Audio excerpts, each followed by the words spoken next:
Je sais ce qui s'est passé. Je sais pourquoi vous vous êtes comporté comme ça sur le plateau. C'est à cause d'Annabelle. Non mais c'est sûr. Non mais c'est certain. Voilà, elle est là. Elle crée une mauvaise ambiance sur ce plateau. Et c'est pour ça que vous vous êtes sorti toutes ces punchlines dans la tronche. Allez, c'est pas grave. On est dans le dossier Aurélie d'Autrement. Je vous propose de découvrir tout de suite ce qu'elle a dit en story concernant la bataille des couples. On commente après. Vu que nous avions annoncé à notre entourage notre participation à la bataille des couples, je vous informe donc ici que notre participation a été annulée à une semaine du départ. C'est une décision qu'a pris TF1. Ne m'envoyez pas de questions, même moi, j'en ne sais pas plus. Je pense que TFX et moi, nous ne sommes définitivement pas faits pour être ensemble. Je viens d'avoir la prod au téléphone, je pense qu'ils ne savent plus trop quoi me dire. Première excuse, il y a un casting avant le Covid, du coup, il passe avant toi. Excuse numéro 2, il y a un bug chez le docteur ou chez le psy. Donc, en 10 ans de télé, c'est quand je suis le plus stable dans ma vie qu'ils ne me valident pas. Excuse numéro 3, des couples se sont formés dans la villa, donc prennent la place avant les autres. Ensuite, on me propose les Anges 13 All-Star, mais je suis quoi moi ? Un yo-yo ? Jamais de la vie je vais dans vos anges. Ils ont pris des gens dans leur casting à l'époque qui étaient mentalement instables et qui auraient dû être enfermés, mais ils ont peur de moi. C'est dingue quand même. On adore la voix de Marine Vindiolet qui travaille avec moi. Jaja, il me fait mais c'est pas Aurélie ça. Oui, j'ai reconnu. Alors, qu'est-ce qui s'est passé? Est-ce que tu peux un petit peu nous recontextualiser? Que reproche Aurélie d'Autrement à la bataille des couples? En fait, elle reproche d'avoir signé son contrat, de s'être préparée avec son mec et tout pour aller en tournage. Et franchement, moi, ça m'a fait de la peine sa story parce que je me dis, elle a tout préparé avec son mec, elle était prête et tout. Et ce qui m'a fait un peu mal au cœur, c'est qu'il lui reproche des choses que finalement elle a assumé, la pauvre. Tu vois ce que je veux dire? Et puis qu'ils savent déjà. Enfin, ça Aurélie, la connaît, peine. ça fait 10 ans qu'elle fait de la télé. Enfin, ils vont pas faire genre, ah pouf, en fait elle est comme ça, on la veut pas. Vous avez fait comme signer un contrat. Oui, enfin, ils ont quand même fait signer un contrat, ils lui ont fait acheter des choses. C'est-à-dire qu'elle a dû s'organiser personnellement dans sa vie pour pouvoir partir en tournage. Et au final, d'un coup, paf. Est-ce que tu comprends, Natania, qu'il l'ait annulé 6 jours avant? Mais non. Est-ce que tu peux pas faire ça, même moi. Quand elle dit par rapport à son passif, par rapport aux confidences qu'elle a fait sur la boulimie, sur l'anorexie, sur la drogue. Elle a écrit un livre elle-même avec écrit tout ce qu'elle a dit. C'est genre en termes de confession, il n'y a pas plus gros confession. Donc je comprends pas qu'est-ce qu'ils peuvent reprocher. Sabrina. Justement, elle s'est confiée sur ces problèmes qu'elle a eus, justement des maladies qu'elle a eues, les problèmes psychologiques aussi qu'elle a subis à cause de la drogue, etc.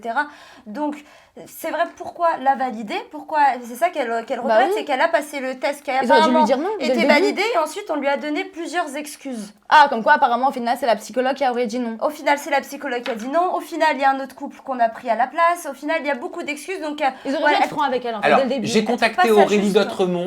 Elle nous a donné des infos pour Aja. Elle m'a dit, je n'ai pas pu mentir car j'ai sorti un livre. Donc oui, quand on me dit t'as un passif avec la nourriture, la drogue ou les soirées, j'ai pas pu mentir, mais nous parlions bien d'un passif. Elle me dit, je t'avoue que la psy était très insistante sur le fait qu'elle voulait que j'aille voir un psychiatre et que je la recontacte pour parler de ma vie parce qu'elle avait l'impression que je lui cachais des choses. Ah. Elle ajoute, c'est la deuxième fois qu'ils me font le coup. La première fois, c'était sur la Villa 5, contrat signé aussi. En fait, ils sont intelligents, ils peuvent te faire sauter le contrat avant le premier jour de tournage. C'est écrit dans le contrat, je savais pas ça. Mais c'est quoi l'intérêt de la production? C'est ça, quel est l'intérêt de la production? Il y en a pas. Et puis, bon. Mais pourquoi faire? Pour le coup, c'est une entreprise privée. La production fait ce qu'elle veut si elle a envie d'annuler ou de remplacer un candidat. Dans ce cas-là, ils vont lui rembourser ses vêtements qu'elle a achetés. Au dernier moment. Oui, alors elle le dit avec beaucoup d'humour qu'elle a dépensé 600 € de vêtements. 600 € de vêtements orange. Et c'est là qu'elle me dit, je suis pas la seule à avoir été boycottée.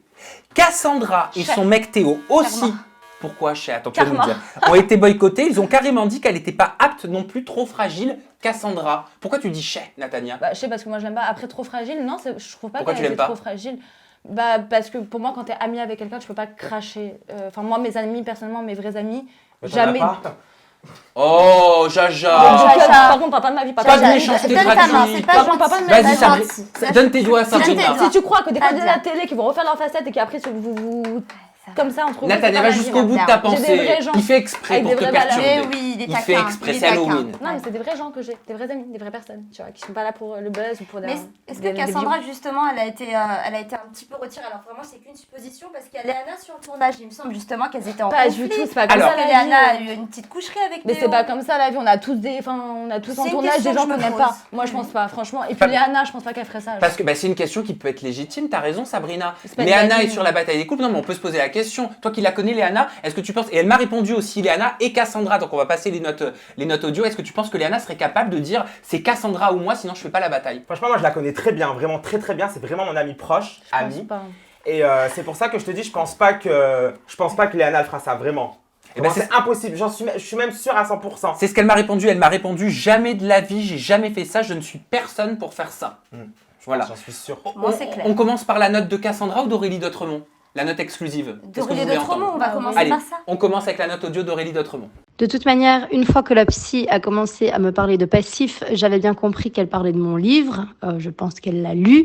Donc, c'est peut-être parce que je ne lui ai pas fait d'autographe qu'elle était si aigrise. Je sais pas.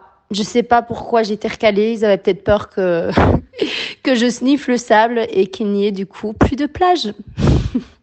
Jaja, toi qui la connais, est-ce que ça lui ressemble de faire de l'humour et d'avoir de Bien l'autodérision sûr. comme ça en disant ils ont peur que je sniffe le sable? Bien sûr, moi je pense qu'elle a dit ça parce qu'elle a voulu lâcher une petite blague. Mais franchement, ça se fait pas ce qu'ils m'ont fait. Moi, je la comprends, elle m'a fait beaucoup de peine à travers ses stories. C'est bien qu'elle le prenne comme ça à l'humour parce que finalement elle assume totalement son passé de drogue parce que de dire que ils ont peur que je sniffe le sable et qu'il n'y ait plus de plage. C'est drôle. C'est bien qu'elle le prenne comme ça à la dérision et j'espère qu'elle s'en est sortie et que, parce que c'est pas drôle les problèmes de drogue, mais j'espère aussi qu'elle s'en est sortie et qu'elle s'en est vraiment réellement sortie. Tu vois, et que c'est pas. Tu penses qu'en fait la meuf elle a eu des doutes, la psychologue a eu des doutes sur ça, genre? Peut-être. Dis donc, t'as changé d'avis, hein, j'ai l'impression, sur Aurélie Non d'Autremont, mais genre, Nathalie. je mûris, genre j'essaie d'être moins focus sur ce que moi j'aime pas et d'être, contrairement à certaines personnes, de pas pointer le négatif et d'ouvrir un peu. C'est vrai que moi je suis une personne. C'est-à-dire, je suis une personne. Ouais, pas compris. J'ai Bon, pas compris. j'ai pas compris. Mais j'ai pas compris, mon Jaja. Non, c'était en gros, il essayait juste d'être méchant, mais bon, c'est pété quoi, comme d'hab. Bon, Mais, on écoute ouais. la note audio, si vous avez compris, vous nous le dites dans la barre de commentaires. On Cassandra. écoute la note audio de Cassandra, parce qu'on lui a posé la question légitime que tu as soulevée, Sabrina. Est-ce que tu penses que potentiellement, Léana, on connaît leur passif, l'histoire de coucherie avec Théo au Avec moment Théo. d'une brève rupture? Voilà ce qu'elle nous a répondu. Du coup, je pense que c'est possible que la prod ait eu. Alors, je sais pas si c'est Léana vraiment qui aurait dit c'est soit moi, soit Cassandra.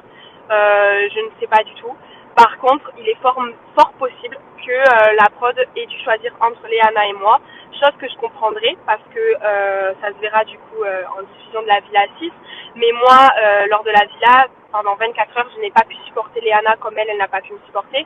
Mais moi, c'est encore plus douloureux puisque j'avais des images de tout ce qui s'était passé. Il y avait trop de haine, trop de colère. Et je pense que malgré que les mois et les années passent, c'est pas possible que ça aille. Donc, je pense qu'ils ont fait ça pour peut-être me protéger, me préserver. Et ils aient choisi Léana. C'est logique puisqu'elle a fait la télé avant moi. Elle a une certaine notoriété, donc je le comprends. Maintenant, c'est dommage de nous avoir fait promettre de faire la villa pour au final partir sur la bataille et de pas nous faire partir sur la bataille. Mais je peux le comprendre et c'est possible.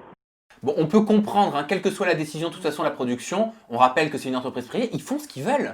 Après tout, ils ont de compte à rendre à personne. Bien sûr, Hein bien sûr. Et je tiens juste à vous préciser qu'elle m'expliquait que le tournage de la Villa 6 avait été extrêmement tendu, très compliqué pour elle et Théo. Elle me dit ils ont fait venir Amandine avec qui Théo m'avait trompé. On a failli se frapper avec Léana. Non, faut s'y attendre. Les 24 heures où Léana était là, apparemment, c'était l'horreur. Apparemment, elle aurait très mal vécu ce tournage. Donc on a hâte.